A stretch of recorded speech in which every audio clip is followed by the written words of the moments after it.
Geralmente o pessoal já quer ir embora. Dizer a vocês da satisfação de estar aqui, do prazer de estar no meio de vocês. É o caminho mais doloroso e mais difícil. Mas tenho certeza que escolhemos o lado certo. Agora há pouco, assistindo o Nicolas falar, ele falou de pequenas mudanças, grandes transformações. Eu me lembrei, porque eu já tive insucesso na vida também. Eu me lembrei quando eu prestei concurso para ser sargento da aeronáutica, especialista, e fui reprovado. Depois, em 73, eu prestei 2 concursos, para a Academia em Resende e para o ITA também. E no ITA, ô Tarcísio, você que passou no IME, eu fui um desastre em física. Se esperasse mais um ano, talvez fosse aprovado. Mas, por coincidência, ô Nicolas, se eu tivesse sido aprovado para o ITA, eu poderia estar em Alcântara, naquele acidente, onde 21 pessoas morreram. Poderia estar lá. Então, às vezes, um insucesso pode ser que realmente livre de alguma coisa. E a idade é uma grande coisa para nós. Ela nos faz caso, nos faz, às vezes, contar até 3 antes de responder, e nos faz, né, um pouco melhor. Eu passei 7 mandatos no parlamento. Meio mandato de vereador e 15 anos no Exército Brasileiro. E eu resolvi, como o vídeo de agora há pouco, em 2014, para ser preciso, novembro de 2014, dizer que seria candidato a presidente e que chegaria à presidência da República. Quem ia acreditar nisso? A minha esposa falou que eu andava pelo Brasil e ela duvidava. O tempo foi passando. Eu lembro de uma passagem que marcou muito, em Manacapuru, coração do Amazonas. Eu chegando, Tarcísio, no porto, sozinho, umas 200 pessoas lá, e eu pensando, o que eu estou fazendo aqui? E a galera, o que esse maluco está fazendo aqui?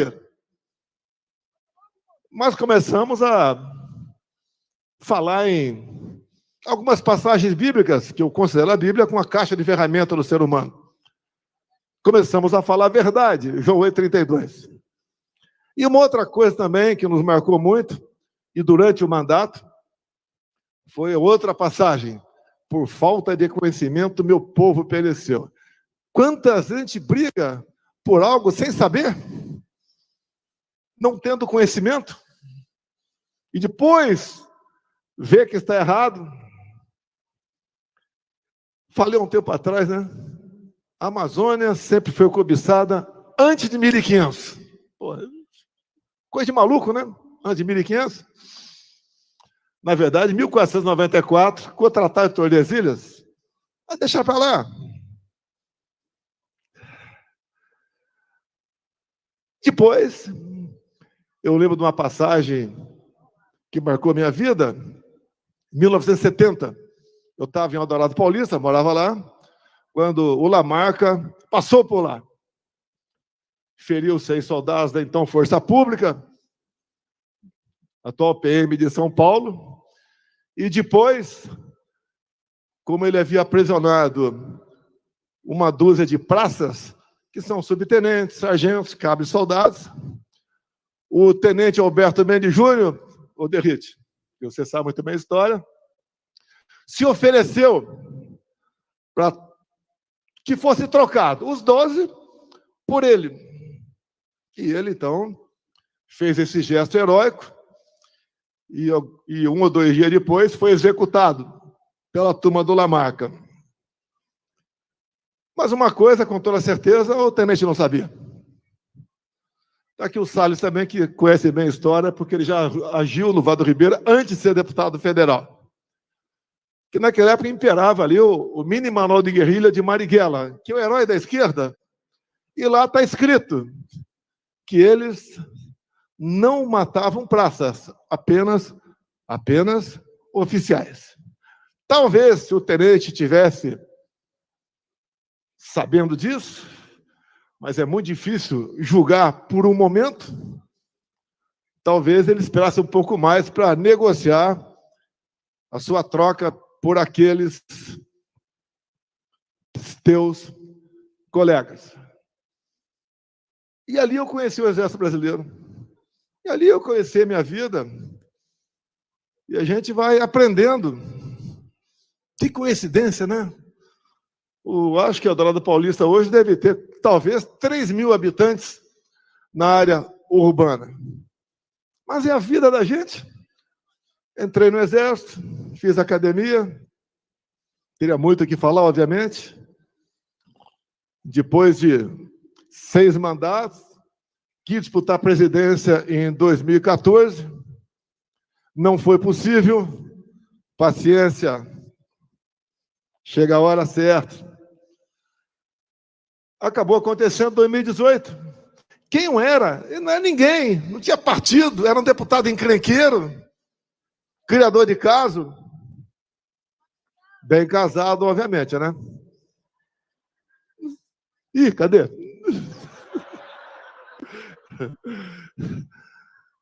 Teve no meio do caminho a facada.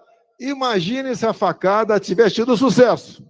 Como o Zé Disseu disse em vídeo, tivemos o insucesso da facada. Ele disse.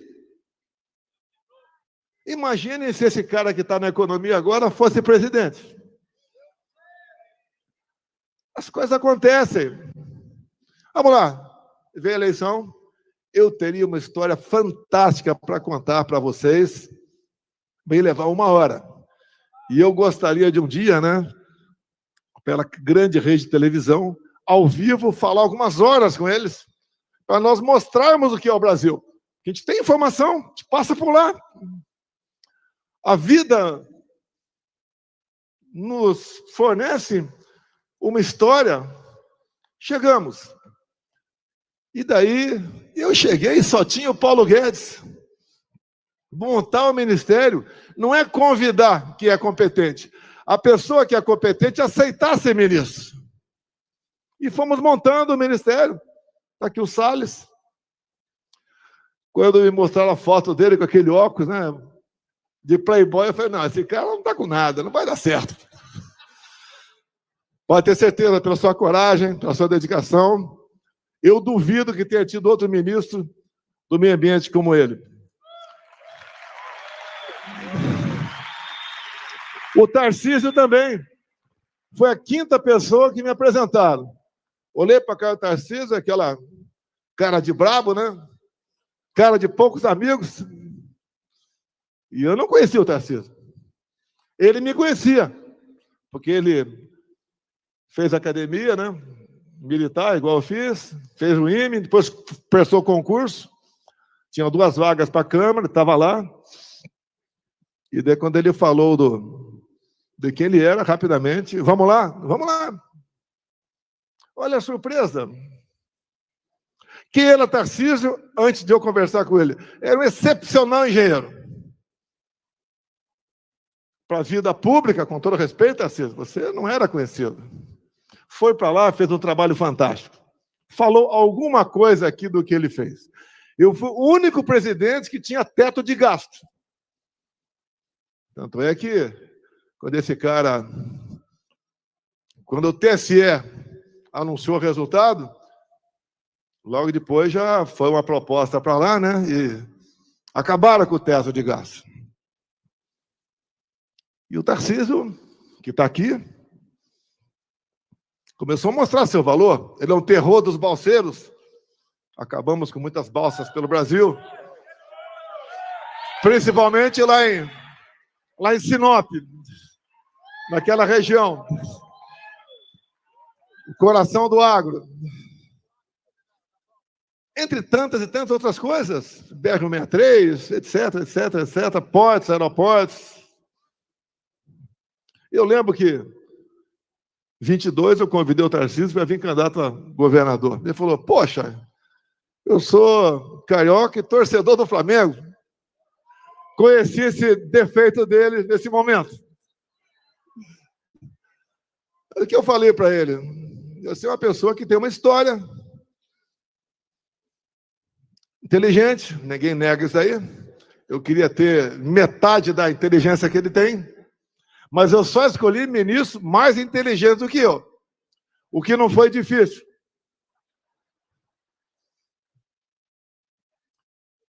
Ele está aí. Eu não posso me alongar muito. Tem aqui também o Jorge Seife. Quem me apresentou o Jorge Seife foi o pai dele. Um dos raros nomes que eu indiquei para ministro. Um dos raros. A Tereza Cristina aceitou. Foi um sucesso na pesca. Tanta coisa feita. Tantos ralos fechados da corrupção, que até permitiu, obviamente, um V0 para ele vir candidato ao Senado por aqui.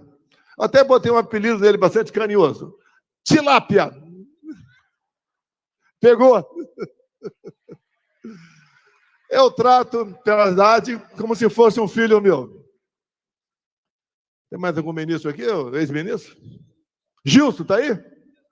Aqui o Gilson, do turismo, também fez a diferença.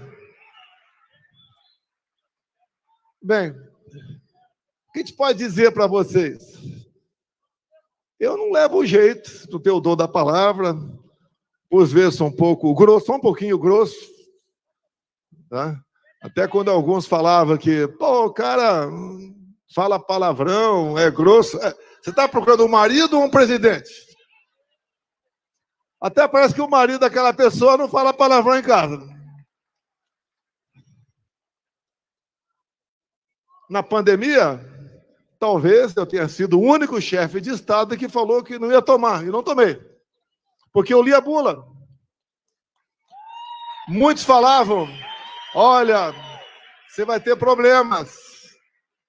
Oh, mas nós compramos mais de 500 milhões de doses. Toma quem quer.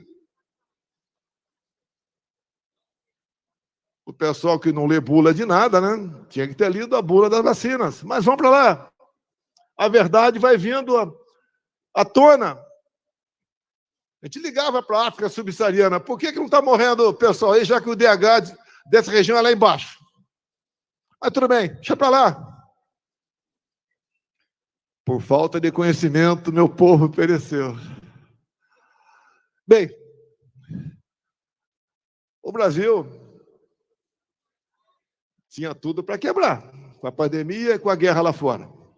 Aconteceu o contrário, dada a equipe que tinha do nosso lado. A economia voltou a IV, tivemos superávit, o Tarcísio falou muita coisa aqui, teria tantas outras para falar também.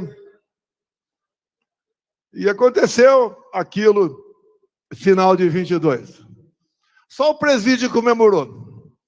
E o sistema, que tem nome e sobrenome. Mas vamos considerar a página virada. Vamos ver o futuro, olhar para frente. Me tornar inelegível porque me encontrei com embaixadores. Eu não me encontrei com traficantes no Morro do Alemão.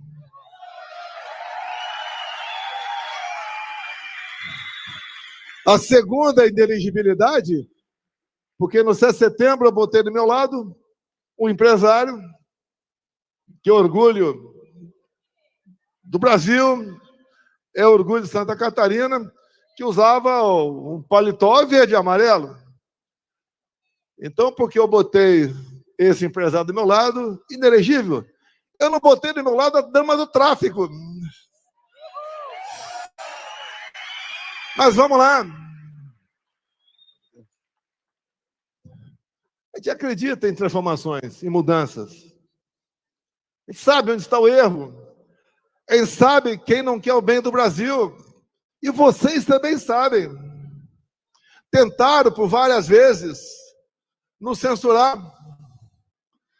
Isso daqui representa a liberdade para nós. Quem fez minha campanha em 18 foi meu filho Carlos Bolsonaro, com o telefone na mão.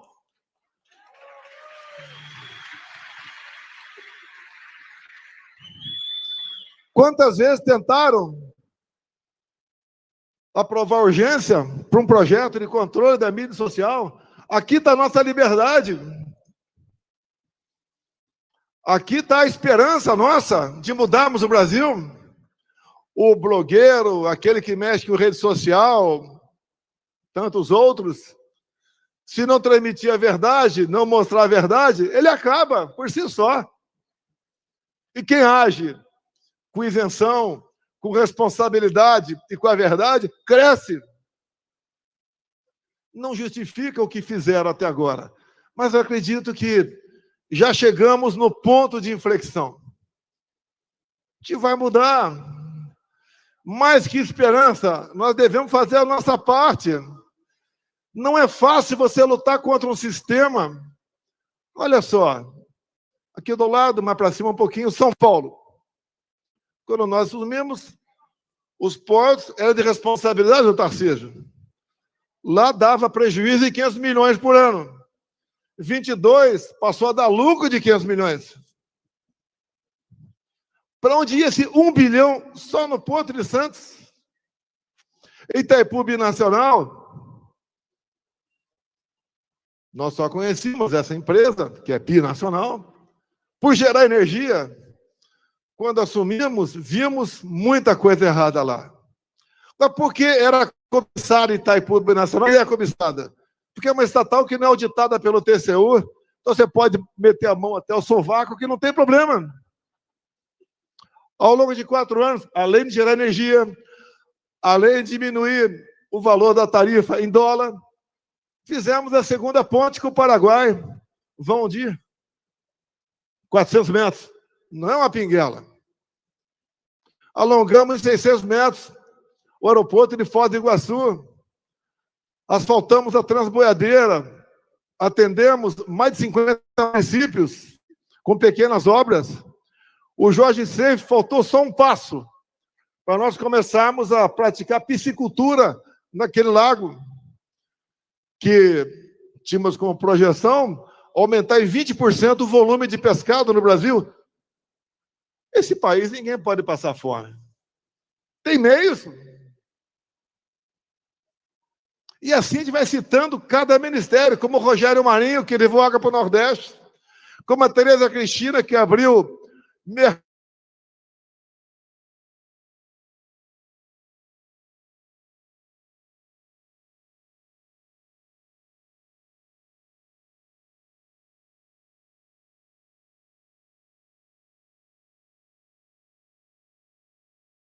de Putin. Ia faltar fertilizante para o Brasil. Negociamos diesel. Ele queria comprar ovos da gente. Falei com a Tereza, se abrir o mercado agora, vai o ovo custar de menos de R$1 para R$2 a unidade no Brasil. Espera um pouquinho mais. Apesar de produzirmos, e não é chute como aquele cara, né? 1.700 ovos por segundo, não é o suficiente para atendermos o mercado lá de fora. Todos tiveram lucro no meu governo, apesar da pandemia, apesar da guerra. A gente lamenta as mortes. Vocês lembram do fica em casa, a economia a gente vê depois? De fome também se morre. Vocês lembram da competência do Pedro da Caixa, junto com outros ministros, para, em menos de 30 dias, pagar auxílio emergencial para 68 milhões de pessoas? Gastava por mês 50 bilhões de reais. Rio Grande do Sul aqui. A população equivale a 5% do total do Brasil. Então, se gastássemos, hoje em dia, 5% do que gastamos por ocasião da pandemia, em poucos anos, o Rio Grande do Sul voltaria à normalidade. Mas se faz exatamente o contrário. Eu costumo dizer, né? Aqui eu poderia falar o nome de vocês também, de vários ministros. No atual governo, é difícil quem saiba o nome de 3 ministros. Ou porque não tem competência, ou porque o currículo de malfeitos é muito grande. Como não se sabe uma só proposta positiva do atual governo, só poder pelo poder. É aquela tentativa de vamos ficar o máximo aqui e explorar o máximo. E ouso dizer que a política econômica do atual governo é nota 10 para os propósitos que a esquerda se propõe. Empobrecer a todos e dominá-los. Nós, mais que esperança, eu fico orgulhoso de estar aqui. Imaginem vocês se no dia 30 de dezembro de 22 eu não tivesse saído do Brasil. Com 8 de janeiro acontecendo, onde estaria uma hora dessa? Não sabia o que ia acontecer, mas pressentia que algo de errado estava por vir. E mesmo lá fora, muito tratado por brasileiros, lá nos Estados Unidos, e voltamos para cá com todos os riscos. Acusação da ordem. Grande mídia, ao vivo. Estou pronto para ser sabatina a vocês. Vamos falar de baleia, de presente, de vacina, de golpe. Estou à disposição, ao vivo. Com edição, não.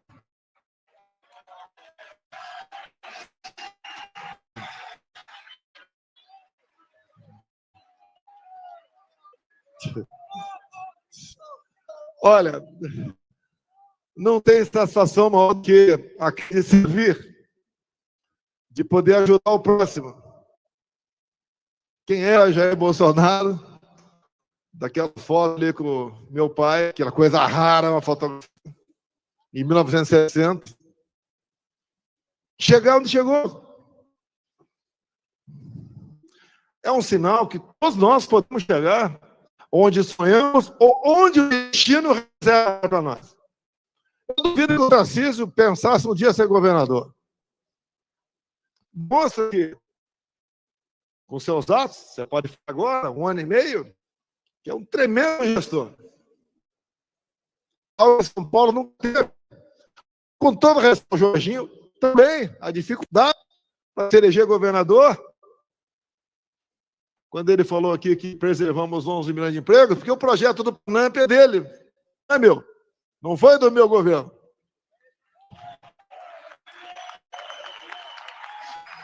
Como, por exemplo, eu vejo vários parlamentares aqui,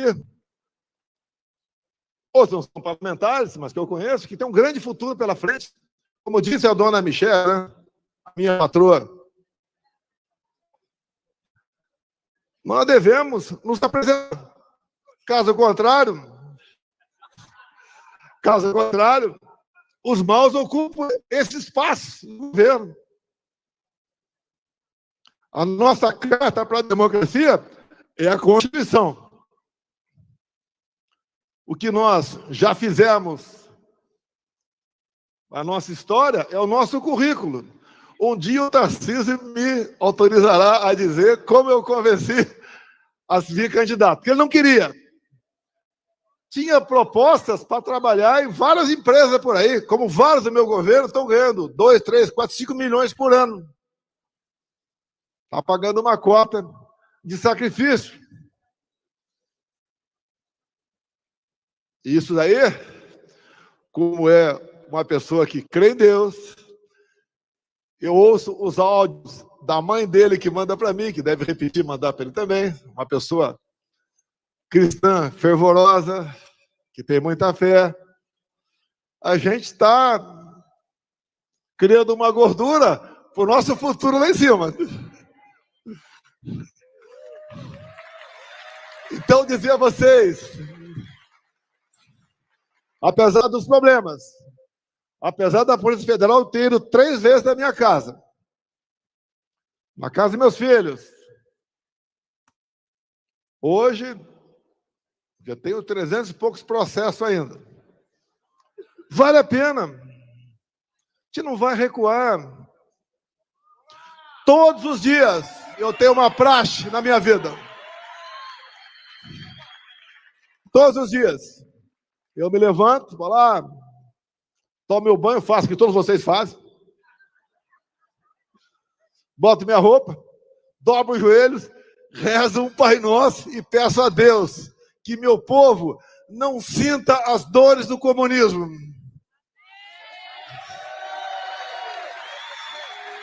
Quando eu estava no leito de morte, eu pedi a Deus que minha filha, à época, com 8 anos, não ficasse órfã.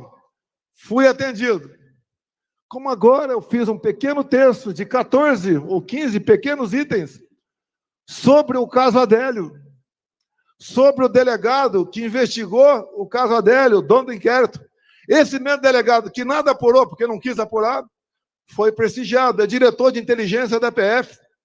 E agora, um dos advogados sofre uma ação da Polícia Federal, tem apreendido um Porsche, um avião e congelado 200 milhões de reais. Esse advogado, que no dia 7 de setembro de 2018, foi a Juiz de Fora para atender o Adélio por questão humanitária, descobrir um advogado samaritano.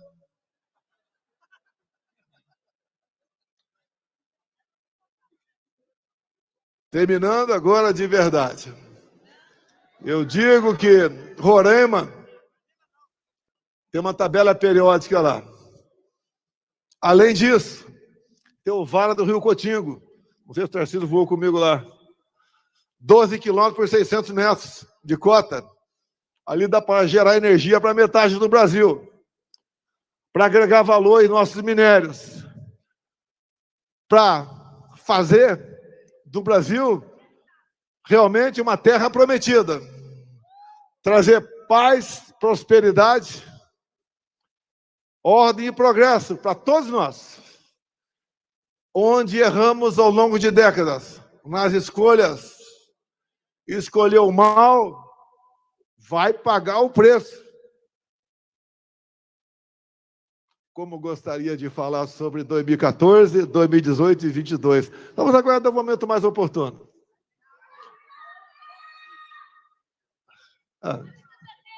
Quem sabe até, né? A gente fale brevemente, ao vivo, com alguma grande rede de televisão aí. Mas vamos lá. Pessoal, o futuro está nas mãos de cada um de nós. Apesar de eu ser Messias, eu não sou salvador da pátria. Eu salvei a dona Michele, segunda filha dela. Nós temos tudo para ser uma grande nação. A Europa, o Parlamento Europeu deu uma guinada forte à direita. Está o Milei, que deve chegar hoje à noite aí. Está a Meloni na Itália. Está as novas eleições na França. Se Deus quiser, ao Bukele, ao Salvador. Se Deus quiser, Trump, em novembro. Nunca o mal venceu o bem. E não vai ser dessa vez. Não é para o meu bem, não. Ser presidente, se você não tiver muita força de vontade, muita coragem, você faz o que os outros sempre fizeram. Dá para mudar, tem jeito, boas pessoas ao seu lado, um povo que cada vez mais aprende, tem informação, tem instrução, tem liberdade de imprensa, um povo que deve servir de norte para nós políticos. Nunca um político pode ser mais do que um povo. E ambição só se for para se mudar e mudar o destino do seu país. Não ambição pelo poder. Isso é péssimo. Quem quer o poder, pelo poder. Temos eleições esse ano. Votem com a razão e não com o coração ou emoção.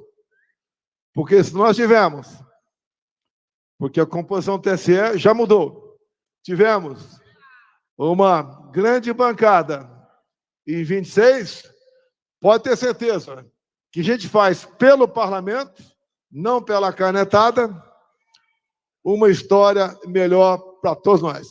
Muito obrigado a todos vocês.